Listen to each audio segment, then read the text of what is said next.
Hi everyone, welcome to Honey's Professional Tailoring and Fashion Designing Courses. So, இன்னைக்கு நம்ம பார்க்க போற டாபிக் என்னன்னு பார்த்தீங்கன்னா price fixing தான்.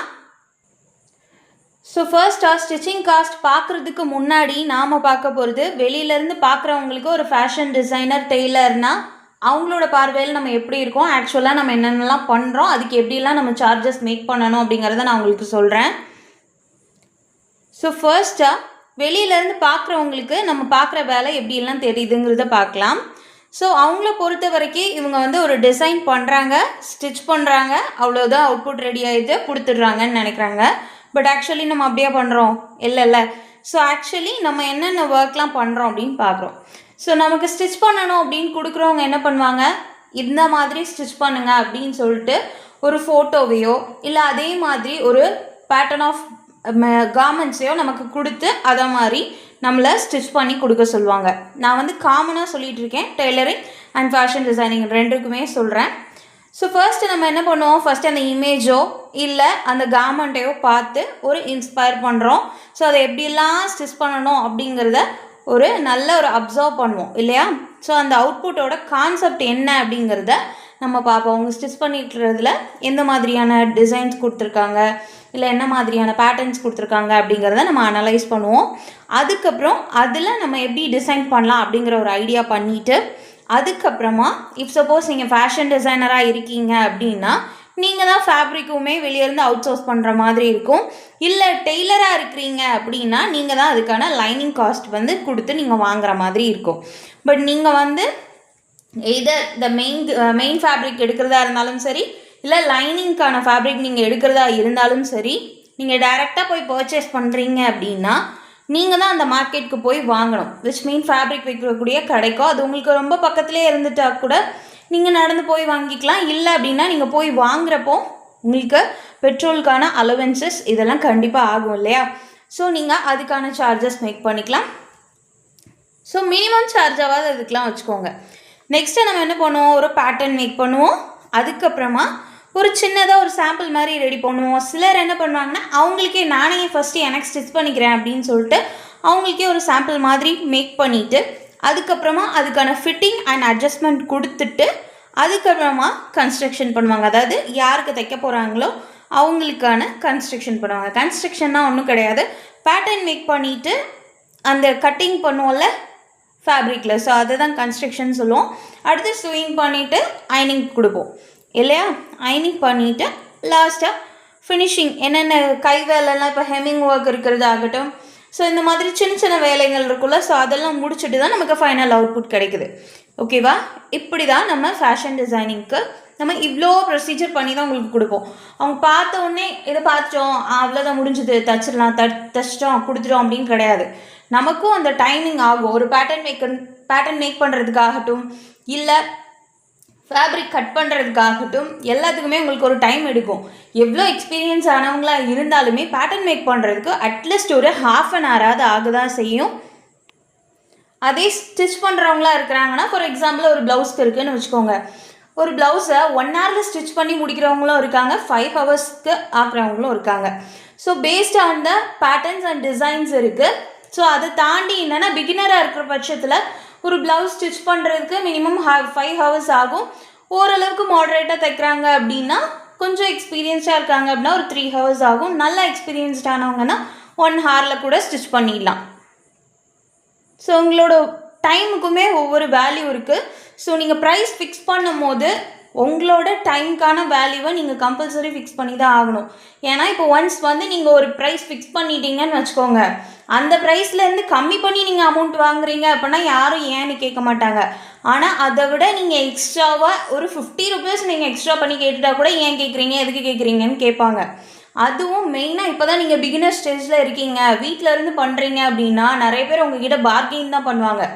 ஆக்சுவலி ஒரு ஷாப் போடுறவங்களுக்கு எவ்வளோ தூரம் அவங்களுக்கான எக்ஸ்பென்சஸ் ஆகுமோ, ஃபார் எக்ஸாம்பிள் அவங்களுக்கு வந்து நிறைய ப்ளவுசஸ் வரும். ஓகே, நிறைய ப்ளவுசஸ் வரும். அதுவும் இல்லாமல் அவங்க வந்து இங்கே நம்மகிட்ட சொல்கிற மாதிரி டிசைன்ஸ் எல்லாம் சொன்னாலுமே சிலர் பண்ணுவாங்க, சிலர் அதே மாதிரி பண்ணுவாங்களான்னா கிடையாது. ஆனால் நம்மகிட்ட கேட்குற அளவுக்கு கொஷின்ஸ் அங்கே கேட்பாங்களான்னா கிடையாது. ஏன்னா அவங்க ஷாப்பில் வச்சு பண்ணுறாங்க, அதனால் இருக்கு. அவங்களுமே ரெண்டல் கொடுப்பாங்க, கரண்ட் பில் கட்டுவாங்க, எல்லாம் ஓகே தான். பட் அதே இது தானே வீட்லேயுமே சிலர் தான் பெடல் மிஷின்ஸ் யூஸ் பண்ணுவாங்க. பட் எல்லாரும் பெடல் மிஷின்ஸ் யூஸ் பண்ணுவாங்களான்னா கிடையாது. சிலர் மோட்டார் வச்சு யூஸ் பண்ணுறீங்க அப்படின்னா அதுக்கான எலக்ட்ரிசிட்டி சார்ஜுமே நீங்கள் பண்ணுற மாதிரி தானே இருக்கும். ஸோ அதுக்கும் ஆக தான் செய்யும்.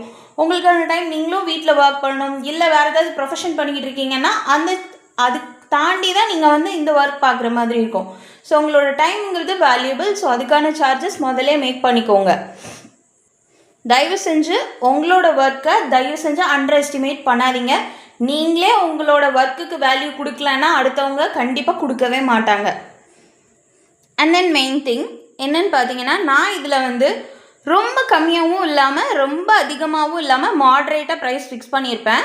ஆனால் இந்த ப்ரைஸிங்லேருந்து உங்களோட லொக்கேஷன் பொறுத்தோ இல்லை உங்களை சுற்றி இருக்கக்கூடிய காம்படிட்டர்ஸ் பொறுத்தோ உங்களோட ப்ரைஸிங்கில் நீங்கள் சேஞ்சஸ் பண்ணிக்கலாம்.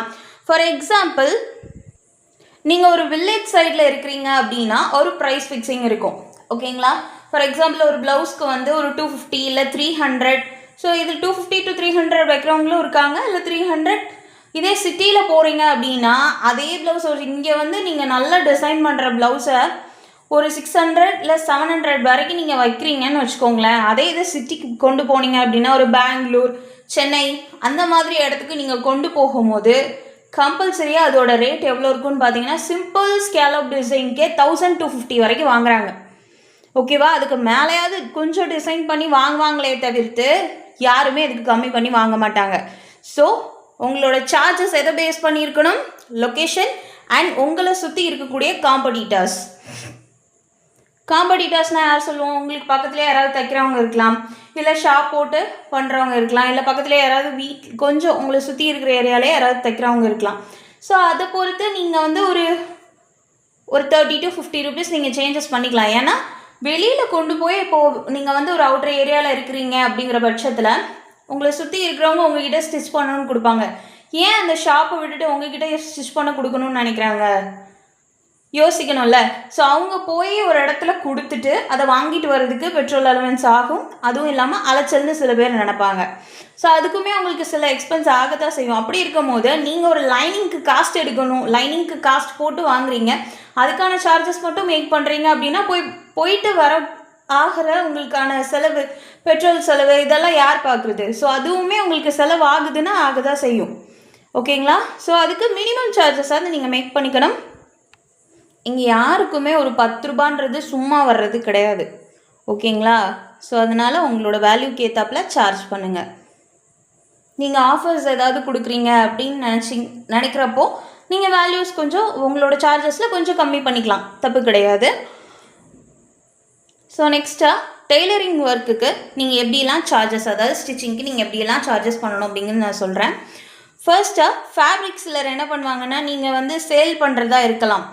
ஓகே, இல்லை உங்களுக்கு பக்கத்துலேயே இருக்குன்னா எனக்கு இந்த கலர் ஆஃப் ஃபேப்ரிக் எடுத்து நீங்களே லைனிங் கொடுத்து ஸ்டிச் பண்ணிடுங்க அப்படின்னா, ஃபார் எக்ஸாம்பிள் ஒரு சில்க் காட்டன் ஃபேப்ரிக் எடுத்து நீங்களே எனக்கு இந்த மாதிரி ஸ்டிச் பண்ணிடுங்க அப்படின்னு சொல்கிறாங்க அப்படின்னா, ஃபர்ஸ்ட்டு ஃபேப்ரிக்குக்கான காஸ்ட். ஓகேங்களா? அதை தான் ரா மெட்டீரியல் காஸ்ட்னு சொல்லுவோம். ஸோ ஃபேப்ரிக்கான காஸ்ட் அண்ட் தென் லைனிங்க்கான காஸ்ட்டு. ஓகேங்களா? அதுக்கப்புறம் டிசைனிங் ஒர்க் மெட்டீரியலோட காஸ்ட் அப்படின்னா, இஃப் சப்போஸ் அதில் வந்து உங்களுக்கு சொல்லுவாங்களே பைப்பிங் ஒர்க் வைக்க சொல்கிறாங்க அப்படின்னா ரெடிமேட் பைப்பிங் ஒர்க் ஆகலாம். இல்லை அப்படின்னா பின்னாடி டேசல் கொடுக்க சொல்கிறாங்கன்னா அதுக்கு ரோப் வந்து நீங்கள் கோல்டன் கலர் ரோப் அந்த மாதிரி வாங்குறீங்கன்னா ஸோ அதுக்கானது ஆகலாம். இல்லை அப்படின்னா லேஸ் ஒர்க் வைக்க சொல்கிறாங்க அப்படின்னா அந்த லேஸ்க்கானது ஆகலாம். ஸோ இந்த மாதிரி ஆகக்கூடிய டிசைனிங் ஒர்க் மெட்டீரியல்ஸ்க்கான காஸ்ட்டு. அதுக்கப்புறம் பேட்டர்ன் மேக்கிங். ஓகேவா? நார்மலாக ஒரு பேட்டர்ன் மேக் பண்ணுறதுக்கு ஓரளவுக்கு உங்களுக்கு பேட்டர்ன் மேக் பண்ணி போட தெரியும்னாலே மினிமம் குறைஞ்சபட்சம் உங்களுக்கு 1/2 an hour ஆகும். அதுக்கு மேலேயே அது ஆகுமே தவிர்த்து கம்மியாகிறதுக்கு சான்ஸே கிடையாது. நெக்ஸ்ட்டாக பார்த்தீங்க அப்படின்னா கட்டிங். ஸோ இது ரெண்டுத்துக்கும் சேர்த்து நீங்கள் மினிமம் சார்ஜ் ஃபிக்ஸ் பண்ணிக்கலாம், பேட்டர்ன் மேக்கிங் அண்ட் கட்டிங்க்கான காஸ்ட். ஓகேங்களா? ஸோ அதுக்கப்புறமா சீவிங் இன் மோட்டார் மிஷின். நீங்கள் பெடல் மிஷின் வைக்கிறதா இருந்தால் நீங்கள் இந்த எலக்ட்ரிசிட்டி காஸ்ட் வைக்காமல் டைரெக்டாக நீங்கள் டைம் ஆஃப் காஸ்ட்டுக்கு போயிடலாம். அதே இது நீங்கள் மோட்டார் ஃபிக்ஸ் பண்ணி நீங்கள் தைக்கிறீங்க அப்படின்னா உங்களுக்கு எலக்ட்ரிசிட்டிக்கு ஒரு அமௌண்ட் ஆஃப் சார்ஜஸ் ஆகும்ல.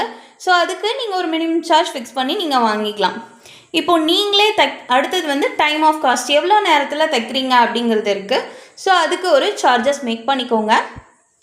அண்ட் தென் நீங்கள் ஸ்டிச் பண்ணுறதா இருந்தால் உங்களோட டைமுக்கு வச்சுக்கோங்க. இல்லை நான் ஆள் போட்டு தைக்கிறேன் அப்படிங்கும் போது லேபரோட காஸ்ட்டு நீங்கள் கண்டிப்பாக ஃபிக்ஸ் பண்ணி தான் ஆகணும்.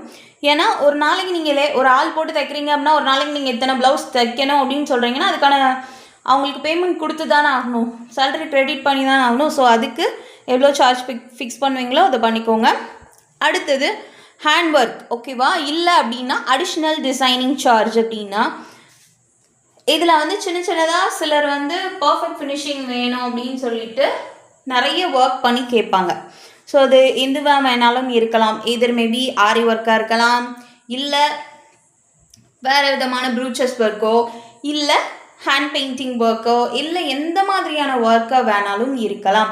நீங்கள் இந்த லேஸ் அட்டாச்மெண்ட் கொடுக்குறீங்கல்ல, அது பண்ணால் கூட உங்களுக்கு அது அடிஷ்னல் டிசைனிங் சார்ஜில் தான் வரும். ஸோ அதுக்குமே நீங்கள் சார்ஜ் பண்ணுற மாதிரி தான் இருக்கும். ஸோ இது எல்லாத்தையும் தாண்டி உங்களுக்கான லாபம், ப்ராஃபிட், ஸோ அதையுமே நீங்கள் ஃபிக்ஸ் பண்ணிக்கலாம். ஓகேங்களா? ஸோ இது எல்லாமே சேர்ந்து தான் உங்களுக்கு டெய்லரிங்கான காஸ்ட்டு நீங்கள் ஃபிக்ஸ் பண்ணணும். நான் இதில் நெக்ஸ்ட்டாக ஸ்டிச்சிங் காஸ்ட் பற்றி உங்களுக்கு சொல்லியிருக்கேன். ஸோ இது மாடரேட்டாக சொல்லியிருக்கேன். இதுக்கு கூட்டுறதும் குறைக்கிறதும் உங்களோட விஷ் தான். ஓகேங்களா? நெக்ஸ்ட்டு ஸ்டிச்சிங் காஸ்ட், தைக்கிறதுக்கான கூலி எவ்வளோ வாங்கலாம் அப்படின்னு நான் சொல்கிறேன். ஸோ ஃபர்ஸ்ட்டாக சாரீ எட்ஜஸ், அதாவது சாரீக்கு ஓரம் அடிக்கிறதுன்னு சொல்லுவாங்கள்ல, ஸோ அதுக்கு வந்து நான் வந்து ஒரு 30 rupees வரைக்கும் சார்ஜ் பண்ணுவேன். ஸோ நீங்கள் என்ன சார்ஜ் பண்ணணும்னு நினைக்கிறீங்களோ பண்ணிக்கலாம். நெக்ஸ்ட்டாக சாரீக்கு ஃபால்ஸ் அடிக்கிறது, கீழே வந்து ஃபால்ஸ் வாங்கி நம்ம தச்சு கொடுப்போம்ல, ஸோ அதுக்கு உங்களுக்கு தைக்கிறதுக்கு நீங்கள் ஒரு 40 ரூபாயும், அந்த ஃபால்ஸ்க்கு ஒரு 30 rupees ஆகும்ல. நல்ல குவாலிட்டியான ஃபால்ஸ்னால் ஒரு 30 rupees ஆகும். அதே இது கொஞ்சம் லோ குவாலிட்டி அப்படின்னா 15 rupeesக்கும் கிடைக்கும். ஸோ உங்களுக்கு நீங்கள் குவாலிட்டியாக வாங்கி எவ்வளோ தூரம் குவாலிட்டியாக நீங்கள் கொடுக்குறீங்களோ அதை பொறுத்து தான் உங்கள்கிட்ட கஸ்டமர்ஸ் திரும்பி வருவாங்க. ஸோ நீங்கள் மெயினாக டார்கெட் பண்ண வேண்டியது குவாலிட்டியில் கொஞ்சம் டார்கெட் பண்ணிக்கோங்க. ஸோ எல்லாம் சேர்த்து சாரீ ஃபால்ஸ் அடிக்க ஒரு 70 rupees வரைக்கும் நீங்கள் தாராளமாக சார்ஜ் பண்ணிக்கலாம். ஓகேங்களா? ஸோ அதே இது sari edge and sari falls ரெண்டையும் சேர்த்து அடிக்க கொடுக்குறாங்க அப்படின்னா ஒரு 100 rupees வரைக்கும் நீங்கள் சார்ஜ் பண்ணிக்கலாம். ஸோ நெக்ஸ்ட் அந்த லுங்கிக்கு அந்த 2 ரா எட்ஜஸை அட்டாச் பண்ண சொல்லியிருப்பாங்க. ஓகேவா? நம்ம என்ன பண்ணுவோம், அதை அட்டாச் பண்ணிவிட்டு 2 பக்கமும் திருப்பி ஒன்று போல் அடித்து எந்த பக்கம் ஃப்ரண்ட் பார்ட்டு எந்த பக்கம் பேக் பார்ட்டுன்னே தெரியாத அளவுக்கு நம்ம அதை ஸ்டிச் பண்ணி கொடுக்குற மாதிரி இருக்கும் இல்லையா? ஸோ அதுக்கு வந்து நான் மினிமம் 30 rupees சார்ஜ் பண்ணுவேன். ஓகேங்களா? நீங்கள் இதே இது பல்காக எடுத்து பண்ணுறீங்க அந்த லுங்கிக்கு அடித்து கொடுக்குறதுக்கெலாம் அப்படின்னாலாம் மொத்தமாக வாங்குறப்ப நீங்கள் வந்து கம்மி பண்ணி கூட நீங்கள் வாங்கிக்கலாம். அது உங்களோட இஷ்டம்தான். நெக்ஸ்ட்டாக இன்ஸ்கர்ட் தைக்கிறது, இன்ஸ்கர்ட் இந்த உள்பாவோட சொல்லுவாங்கள்ல, ஸோ அதை ஸ்டிச் பண்ணுறதுக்கு எப்படி ப்ரைஸ் ஃபிக்ஸிங்னா சிலர் என்ன பண்ணுவாங்கன்னா அந்த உள்பாவோட மெட்டீரியல் எடுத்து கொடுத்து ஸ்டிச் பண்ண சொல்லுவாங்க.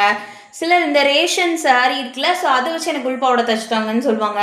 ஸோ அந்த மாதிரி ஸ்கர்ட் இன்ஸ்கர்ட் அதாவது உள்பாவோட தைக்கிறதுக்கு 120 ரூபா வரைக்கும் நீங்கள் சார்ஜ் பண்ணிக்கலாம். அடுத்ததாக இன்ஸ்கர்ட் அட்ஜஸ்ட்மெண்ட். இந்த இன்ஸ்கர்ட் உள்பாவடையோட அட்ஜஸ்ட்மெண்ட் எப்படின்னா எனக்கு ஹைட்டை கம்மி பண்ணுங்க அப்படின்னு சொல்லுவாங்க. இல்லை இந்த எம்ப்ராய்டரி மாதிரி இருக்குது, எனக்கு இது வேண்டாம், இதை மட்டும் இல்லாமல் எனக்கு இதை அட்ஜஸ்ட் பண்ணி தச்சு கொடுங்கன்னு கேட்பாங்கல்ல.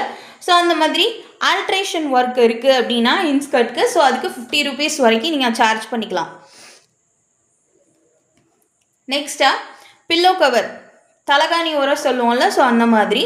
ஸோ அது வந்து நீங்கள் சைஸஸ் பொறுத்து நீங்கள் சும்மா அப்படியே அடித்து கொடுத்தா போதும் அப்படின்னு நினைக்கிறீங்கன்னா ஒரு 20 rupeesலேருந்து 50 rupees வரைக்கும் நீங்கள் சார்ஜ் பண்ணிக்கலாம். கொஞ்சம் அந்த இதை திருப்பி கவர் ஆகிற மாதிரி கேட்குறாங்க அப்படிங்கிற பட்சத்தில் நீங்கள் அது 20 to 50 வரைக்கும் நீங்கள் வாங்கிக்கலாம். அது உங்களுக்கு எந்த மாதிரி டிசைனில் கேட்குறாங்களோ ஸோ அதை பொறுத்து நீங்கள் சார்ஜ் ஃபிக்ஸ் பண்ணிக்கலாம்.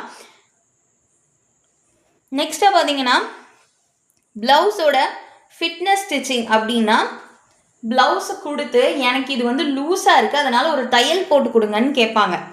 ஸோ அவங்களுக்கு வந்து என்ன பண்ணணும் அப்படின்னா ஒரு 20 rupees வரைக்கும் நீங்கள் சார்ஜ் பண்ணிக்கலாம். அதே இது ப்ளவுஸில் ஆல்ட்ரேஷன் சொல்லுவாங்க, எனக்கு வந்து இந்த அக்கிள் பகுதி வந்து கொஞ்சம் இதாக இருக்குது, ஸோ அதை வந்து எனக்கு ஆல்ட்ரு பண்ணி கொடுங்க, டைட்டாக இருக்குது எனக்கு ஆல்ட்ரு பண்ணி கொடுங்க, சைடில் அதே மாதிரி ஆல்ட்ரு பண்ணி கொடுங்க, கைக்கு ஆல்ட்ரு பண்ணுங்க அப்படின்லாம் சொல்லுவாங்க. ஸோ அந்த மாதிரி ஆல்ட்ரேஷன் ப்ளவுஸ்க்கு பண்ண சொல்கிறாங்க அப்படின்னா ஒரு 50 rupees வரைக்கும் நீங்கள் சார்ஜ் பண்ணிக்கலாம். நெக்ஸ்ட்டாக பார்த்தீங்கன்னா ஃப்ராக்கோட ஸ்லீவ் அட்டாச்மெண்ட், சின்ன பிள்ளைங்களுக்காகட்டும் இல்லை பெரிய பொண்ணுங்களுக்காகட்டும் உங்களுக்கு வந்து இந்த எடுக்கக்கூடிய ஒரு மேக்ஸி இல்லை ஃப்ராக் டைப் இதுக்கெலாம் வந்து ஸ்லீவ் அட்டாச்மெண்ட் பண்ண சொல்லுவாங்க, அதாவது கை தைக்க சொல்லுவாங்கள்ல. ஸோ அதுக்கு நீங்கள் மினிமம் ஒரு